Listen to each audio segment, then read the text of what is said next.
Hi, Tech-Tiles waren hier bisher auf meinem Kanal relativ wenig repräsentiert. Bisher hatte ich nur den Glorious Panda und von dem war ich ja nicht wirklich überzeugt. Daher habe ich euch aber da in dem Video im gleichen Satz den Switch hier mit erwähnt, und zwar den Boba U4T von Gazoo. Und das Teil hier ist ziemlich weit verbreitet in der Community mittlerweile, weil es eben einen Sound ermöglicht, den viele Leute mögen, und zwar Thok. Denn das T in dem Namen vom Switch steht nämlich für genau das, und das muss ja schon einiges heißen.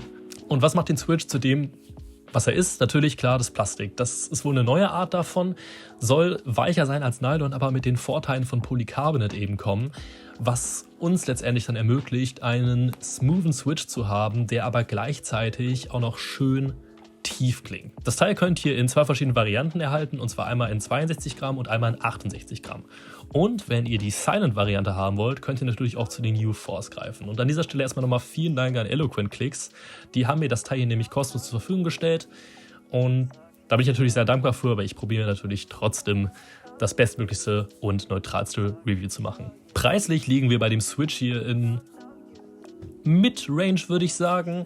Ist auf jeden Fall kein Budget-Switch. Bei Eloquent Clicks zahlen wir 44 € für 70 Switches. Es gibt aber auch andere Shops, die verkaufen die Dinger in 10er-Packs. Das heißt, ihr könnt auch da deutlich besser euer Board quasi portionieren. Das heißt, ihr habt am Ende nicht Switches rumfliegen, die ihr halt nicht braucht, was relativ schön ist, und dadurch ist der Switch hier auch relativ erschwinglich eigentlich. Und das, was ich relativ toll im Switch hier finde, ist, dass das Teil hier sehr, sehr Anfänger geeignet oder auch Casual geeignet ist, weil man muss den prinzipiell nicht loopen. Also ich persönlich habe ihn jetzt unlooped gelassen, das lag aber auch mehr daran, dass ich gerade nicht wirklich die Zeit für den Kram habe. Aber ich kann so viel sagen, selbst unlooped ist das Teil mega smooth. Ihr habt natürlich ein bisschen mehr diese High-Pitch-Klänge drin, und ja, klar, wenn ihr euch die Switches kauft und sie nutzen wollt, dann würde ich euch natürlich ganz klar empfehlen, sie zu loopen, aber es ist eben nicht absolut notwendig. Okay, Key-Feel des Switches. Wir haben hier einen soliden, medium bis starken D-förmigen Bump, das heißt, der ist relativ abgerundet, dieser Widerstand, der eben am Anfang des Switches kommt. Wir haben hier ja keinen linearen Switch. Und das Ganze ist auch eben ohne Pre-Travel. Das heißt, der ist wirklich instant am Anfang und geht dann einmal quasi runter, und dann kommt hier auch schon im Bottom-Out an, der abgefangen wird von unserem Long-Pull-Step, was eine klasse Sache für viele Menschen sein wird, die ein Board nutzen mit North-Facing LEDs.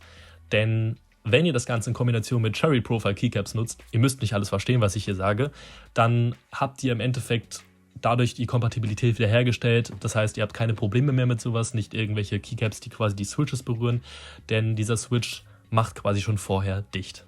Wie gesagt, muss man nicht verstehen, aber wenn ihr die Switches benutzt mit einem North-Facing PCB, dann habt ihr absolut keine Probleme, keine Kompatibilitätsprobleme. Ihr könnt GMK, was weiß ich, da drauf machen. Ist zwar unwahrscheinlich, dass es jemand macht, aber es geht auf jeden Fall ohne Probleme.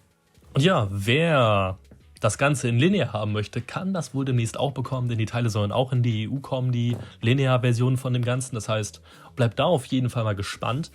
Und ihr könnt das Ganze sowohl als Silent Tactile als auch als Silent Linear bekommen. Das heißt, ihr habt hier sehr viele Möglichkeiten. Und ich finde es klasse, dass an der Stelle auch so ein bisschen eine Nische geschlossen wird, denn es gibt wenig gute Silent Switches. Ja, wie gesagt, das, was ich als Negativpunkt hier anmerken würde, wäre eben, dass, wenn man den Switch nicht loopt, dass wir dann trotzdem noch eben diese High-Pitched Sounds dazwischen drin haben. Das heißt, der Switch profitiert durchaus noch davon, geloopt zu werden, aber das ist bei weitem nicht so ein Tag- und Nachtunterschied wie bei vielen anderen Switches, die es auf dem Markt gibt. Und das ist jetzt eine schwierige Aussage, aber ihr könnt den Switch dementsprechend noch durchaus nutzen, um euer Hot-Swap-Board etc. abzugraden. Macht das auf jeden Fall lieber, als euch Glorious Pandas zu kaufen. Und ja, an der Stelle wäre ich dann schon fertig. Vielen Dank fürs Zuschauen und ciao.